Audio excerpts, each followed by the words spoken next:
Esu Tautvydas Račkaitis. Muzika mane lydėjo visą gyvenimą. Vaikystėje lankiau muzikos mokyklą, grojau fortepijonu. Vėliau atradau elektroninę muziką. Atradau elektroninės muzikos kūrimą.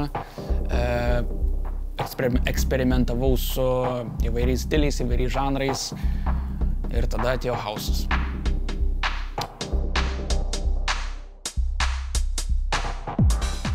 Tas 909 beatas, tie piano garsai, ta energija, tie vokalai, tai sukūrė tokią emociją, tai taip mane užbūrė, tai taip įsirašė į mano asmenybę, kad, nežinau, jausmas lyg pirma meilė.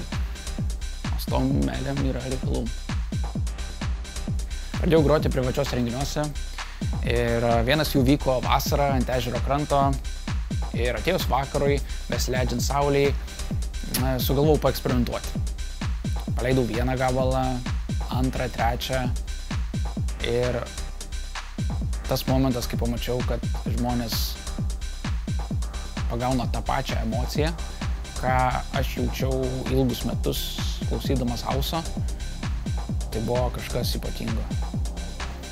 Ta žmonių reakcija man dar kartą pasakė, kad tai yra tai, ką aš noriu daryti. Ta žmonių reakcija man tiek suteikė manyje motyvacijos, suteikė, atrodo, nežinau, prasmę gal kažkokią. Supratau, kad gyvenimą noriu sieti su muzika.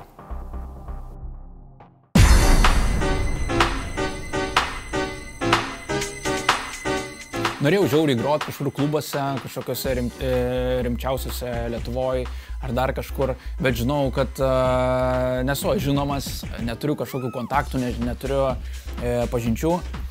Sugalvojau suorganizuoti savo paties renginį. Pasikviečiau pažįstamą didžėjų, metėmės pinigus per pusę, įsinuomom buvusį striptizo klubą Kaune. Sukviečiau aš draugų ratą, sukvietė jis, pasikvietėm grot irgi pradedančiuosius didžėjus. Jie irgi pasiėmė savo draugų, buvo belikiek streso, nes žinau, kad aš esu už viską atsakingas, kad bet kas nutiks, žinosiu, kad aš visiškai už tai atsakau finansiškai ir dar visaip kaip. Bet tas noras išbandyti savo grojimą prieš kitus, jis buvo begalinis. Tai buvo mano pirmas klubinio stiliaus grojimas prieš žmonės, kurie iš tikrųjų yra atėję tausint, iš tikrųjų, kurie atėję yra šokt. Ir tame renginyje aš susipažinau su žmonėm, su kuriais dirbam ir šiandien. Ir štai aš čia.